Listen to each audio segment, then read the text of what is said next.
Finally got a new mic, y'all. Here she is. Now, if we can just get a better filming location, because I look like I'm in an asylum right now. So my little sister came back home from her college dorm for like a week over the summer. And we started talking about cars. And she said she wanted to be like a bright yellow or something like that. Not my personal cup of tea, but definitely a choice. If that's what she wants, go off. But the reason that she's making that choice, it seems, is because she said, there's no whimsy in the world anymore. Cars are boring now. There's no neon green cars or cool colored cars. And immediately to myself, I thought, which TikTokers are you watching to just regurgitate that phrase? People are saying that whimsy is gone. There's no whimsy anymore. Everything is minimalist, beige, gray, white, black. That's the general vibe. I keep hearing people talk about it in shorts and full-length videos in the comment sections. And there's this overall general vibe that people are tired of blandness. They want to bring back the whimsy in the world, that childlike wonder that seems to be missing. This obviously being most definitely a pushback from the clean girl trend that was going on for a while, as well as with all the aesthetics that kind of surround it. You also have corporations and businesses making their products and their logos a little bit more minimalist and simple. And there are also some people who argue that it's part of a bigger political agenda in order to make everyone regress and kind of go back to conservative, conformist ways, rather than being able to express yourself individually. So while I have several thoughts about this whole thing, the first thing that came to mind when I heard people saying that is, we do this every however many so years. The switch from being bold and weird to wanting to be more chill and monochrome. Like, we always do this. This is nothing new. We keep switching back and forth from these two aesthetics. And the thing is, according from what I'm hearing from other people, when things were expressive and weird and bold and creative, y'all said they were doing too much. That they were trying to purposefully stand out or purposefully be weird or purposefully seek attention. The person who actually did express themselves in a whimsical manner ended up being bullied. So it's like, do you want the whimsy back, or are you just gonna bully these people back into submission? Because that's what y'all did in the first place. People that had weird styles and weird hobbies. It was uncool to be that in that time period, and then now it's cool to be it again. So of course you want it back because it's socially acceptable to be that. There are also other aspects and aesthetics that can correlate with this phenomena, like maximalism versus minimalism. I talked about this in a video I made a while back while talking about how maximalism, but also wanting not to overconsume or just consume too much in general, can kind of clash a little bit. Around the times of the aesthetics where things were a little bit more bold and whimsical, I guess, there was also a lot of political things going on, like civil rights movements, and things like the baddie aesthetic got really big in that time frame. That was, again, very bold makeup styles, bold outfits, that whole type of thing. It encouraged more individuality, or at least the illusion of it, and encourage more of a self-expression rather than conforming to the same thing. Versus now people are saying we have a bit more conservative views, the clean girl, the trad wife aesthetics and stuff like that. More simple, bland, minimalist aesthetics that kind of push conformity. Now, I explained in that video that I personally don't know how much of these cause one another more than they're just correlated and happen to happen at the same time. I say that only because at the end of the day, the styles and aesthetics were really just trends. A lot of people didn't make them lifestyles. Most people weren't doing it with the genuine political motive in mind. They were doing it just because it was trendy and they saw their friends doing it and celebrities doing it, so they did it too. I had a comment under that video that was trying to explain to me that no, the baddie aesthetic was a political movement because it was like the expression and celebration of Black features and Black culture and stuff. And I'm like, see, that would be nice and all, but if that was the case, why were people so fast to switch? People were so quick to switch right back to a more clean, minimalist look when it became trendy. It wasn't something people embodied. It was just a trend. They treated it in the same way that they treat a lot of things inspired by Black culture. They use it when it's popular and then condemn it later. So as much as they can be related and they happen around the same time, and that definitely means something, I definitely just think it was just another trend. It's just another swing of the pendulum. Again, people ended up bashing those people eventually that was doing too much or doing the most, less bold and outgoing, and now apparently people want it back. Which is something else I want to get to when it comes to this entire thing. It seems whenever people say that whimsy is lost and it's gone and it's not in the world anymore, they're mainly talking about physical characteristics, like colors, patterns, textures, accessories, that type of stuff. Like things look boring, so therefore it lacks character. And to me, that just seems a little bit superficial. Things can still have character without looking bold and flashy. As an analogy, let's take coffee, for example. Most people, at least in America, like to drink coffee with sweeteners, sugars, enhancers, syrups, foam, cream, drizzle, all that good stuff, right? But then you end up having some psychopaths who like to drink their coffee black, which is so boring, right? It's not like a cool color, it's got nothing on it, it's just flat and regular. But coffee still has character to it, even if it doesn't have all that other stuff added to it. There's earthy notes, sometimes there's nutty notes, there's chocolatey notes. at least according to the coffee connoisseurs, because I've never tasted this stuff with black coffee. But while I don't drink my coffee black, I recently have been trying to drink my teas without so much stuff in it. And you do get a lot from the natural tea and flavor itself that you wouldn't see otherwise if you put a bunch of stuff in it. You don't always need 20 different syrups in your drink and need it to look neon pink. Drinking your coffee or your tea bland and flat seems boring, but it can still have a lot of character in it as long as you're willing to look for it. Just because it doesn't look aesthetic and Instagram worthy doesn't mean it doesn't have some personality to it. It doesn't have to look flashy in order to have character, in order to be whimsical. Something that is seemingly boring to you is not objectively that. And this is something I realized from a video that I made a year ago. No, you don't want to be nonchalant. My nonchalant vid. And I actually regret the way that I talked about that personality type and myself in that video, because I talked about it as if it was an objective wrong. I plan to make another video talking about that in this realization. But in that video, I was talking about how there's, at least last year, it was very popular that it was a weird trend. Everybody wanted to suddenly be nonchalant, or these traits that surrounded being nonchalant, or just basically being more quiet, reserved, maybe apathetic about certain things, that type of stuff. And I talked about my experiences as a person who was less expressive with my personality and how I was met with social ostracization. So I changed my personality in order to be more interesting to people. So now that everybody suddenly wants to be all nonchalant or watch traits that are similar to that, it kind of pissed me off. It was like, I wasn't getting that treatment back when I was acting like that. When I was more reserved and quiet and less expressive and less talkative and really didn't want to have long conversations with people, there was no likeness for that. They saw me as boring and unapproachable and moody. So I ended up talking about it in that video as like an objective wrong. It's like, no, people don't like this about your personality, so you don't want to be that. But just because I wasn't interesting for certain people doesn't make it wrong. It's just a preference. And I feel the same way with this whole whimsy trend, with people saying stuff like the whimsy's gone, everything's bland and not colorful and no texture and this and that. People are basically saying these things are not interesting to me. But that's you. Everything isn't supposed to be interesting to you. And again, I understand that this is somewhat of a pushback from like the sad beige aesthetic, the clean girl aesthetic, because yeah, it was very, very heavily pushed. That seemed to be the main aesthetic that was going around. So I could understand if you could get tired of it. I also understand the idea that if you feel like it's being forced or pushed on you for some political agenda or to push certain morals onto you, then once again, it can be a little bit annoying. But you have to remember, you're also demonizing a trait or a style preference that people could naturally have. Some people like things being simple, plain, basic, and that's okay because it can still have character. Yeah, I'm gonna pop in and expand on that a little bit, especially because I found a pin that I feel like is good to bring up for the conversation. Just as a perfect example, I was scrolling on Pinterest and saw a pin of a girl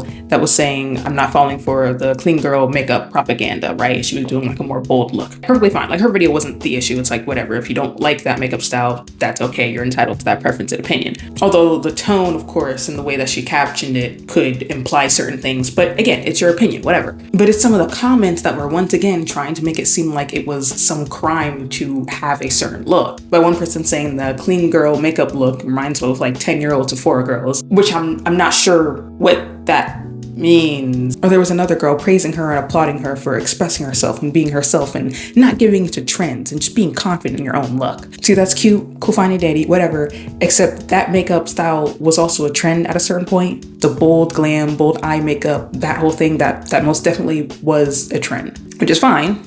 Nothing wrong with that.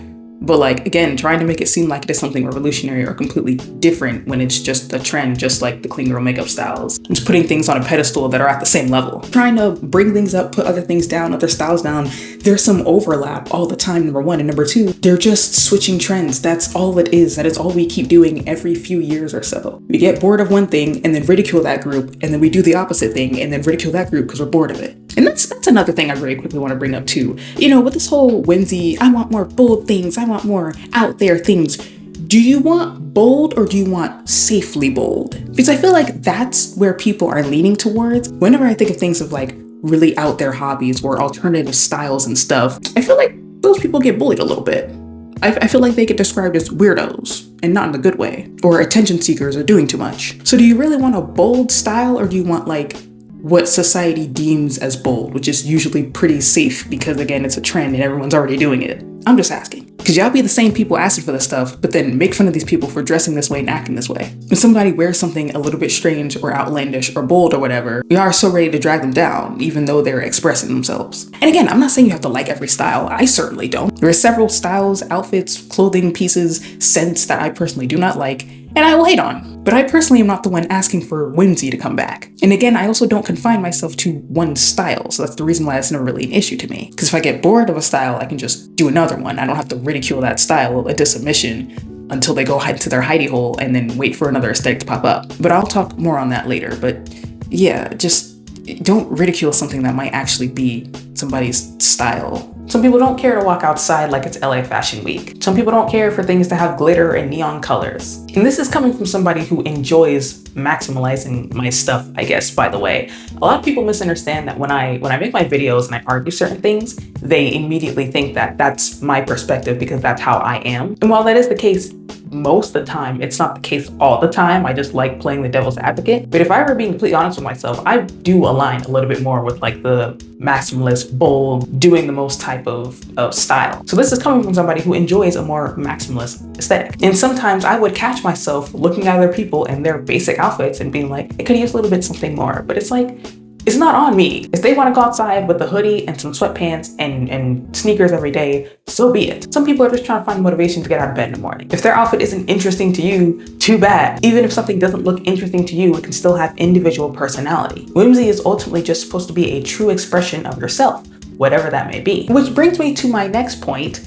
If something isn't whimsical to you, then just make it that way. The statement in itself is very interesting to me because people are saying the world has lost its whimsy. It's not there anymore. The way that it's being said is making it seem like whimsy has to be something that's given to the world or given to you. It can't. You have to see it in the world or you have to put it there. Change in things like products and aesthetics are usually a bigger reflection of society anyway. So if there's whimsy being lost, it might say something about ourselves as citizens. Maybe we've lost the want to whimsify things because they're already done for us. Expecting the big corporations and businesses in order to give you whimsy is probably a part of the issue. Add the whimsy to your life yourself. Sure, there are other aspects that obviously you can't change. Like you can't manually go in and change the corporation's logo to make it look more whimsical. I mean, you could complain on Twitter about it and they probably do something. But things in your own personal daily life, you can. If you think all the cars are boring now, then design your car. Paint it, vinyl wrap it, add stickers, add color, add some rims. Oh, but that's expensive, that takes more money.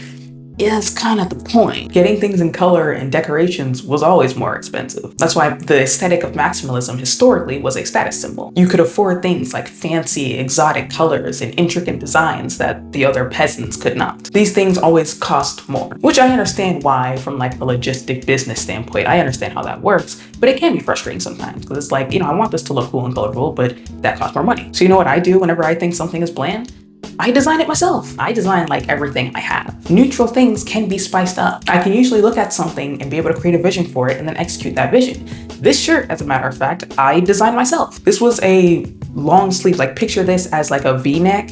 It was just a regular long sleeve V-neck and I made it like short sleeve. I cut it into a box shape, added a bow, I added some frills here. The back of my laptop I design my phone cases, my bags, I make my own jewelry. If I feel like something is missing color or expression or whatever I feel like, I design it. I add the whimsy. But the thing is, I grew up in an environment where I had to be creative because there was really nothing else for me to do. So things like that come second nature to me. But it seems like recently people just don't really want to do things like that anymore, or maybe they can't. It's a skill that you do have to train, and if you don't do that, it's not obviously going to come naturally. Why would I spend several hours designing this thing when I can just buy it from Temu? It'll be cute and already done for me. That thought process could also be contributing to this lack of whimsy that we're seeing. The point of whimsy is to express your own personal style, but you can't do that if you're waiting for businesses and corporations to bring the whimsy to you. And that's probably why people are having trouble finding it in the world, why they think that it's not here anymore. Part of whimsy, or at least what like the textbook definition of it anyway, is something along the lines of expressing somewhat of a childlike wonder to the world. Part of that is just trying to be creative, mix stuff together and see what happens. Just try making something with no apparent goal, just mess around with things. And you see this trying to emerge with the analog trend, which I talked about a couple videos back, or that kidcore trend that happened however many years ago. There's a romanticism of being a kid and doing childlike things that I can understand. But again, we're not doing these things genuinely, so we don't end up getting the satisfaction from it. We do it for the sake of a trend, for the sake of, well, all my friends are doing it and this celebrity endorsed it. So now you have people searching up like, oh, I gotta bring whimsy into my life. How do I do that? I'll go on YouTube and search a tutorial of how to bring whimsy into your life. And watching a YouTube video on a step-by-step tutorial of how to be whimsical wear dresses and skirts that look like this, do these hobbies, buy these journals off of Amazon. You can journal every day. They're in my Amazon storefront. And then you end up just looking like everybody else and doing the same things that everyone else is doing because everyone is also searching up how to add whimsy. And what you're really doing is just adding products. You were just buying a bunch of stuff, which is interestingly, again, the whole complaint about minimalism, how there's no individuality, how everything looks the same. It's the same colors, gray, beige, bland, white, all these other colors, like everything looks the same.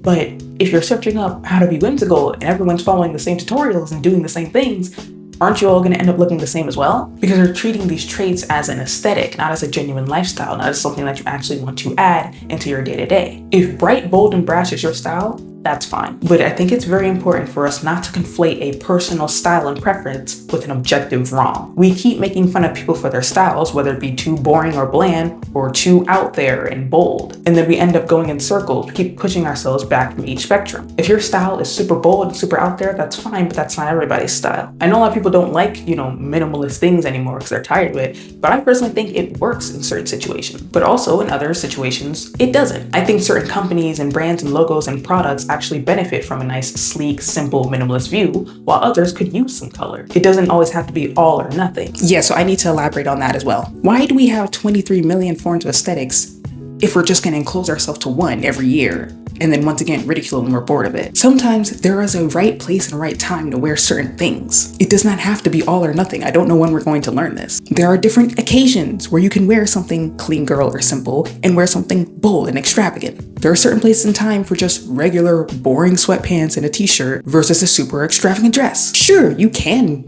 make your aesthetic your entire life. That's fine if you want to do that, but don't confine everybody else to that standard as well. It's all about occasion, reading the room. And again, surely you cannot match that vibe just to be contrarian, but there is a certain place and time for things. For example, it may not be the greatest idea to wear a lingerie dress at a children's movie premiere or event or whatever that was, Ice Spice. And it also may not be great to wear baggy shorts and a graphic tee for your best friend's wedding. Could you do both of those things? Sure.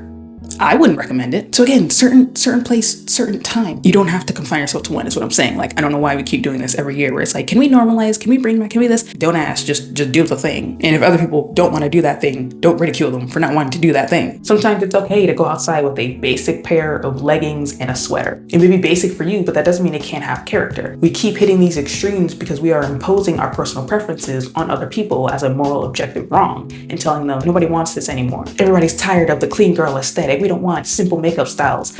Some people still might. We don't want simple gray and white colors.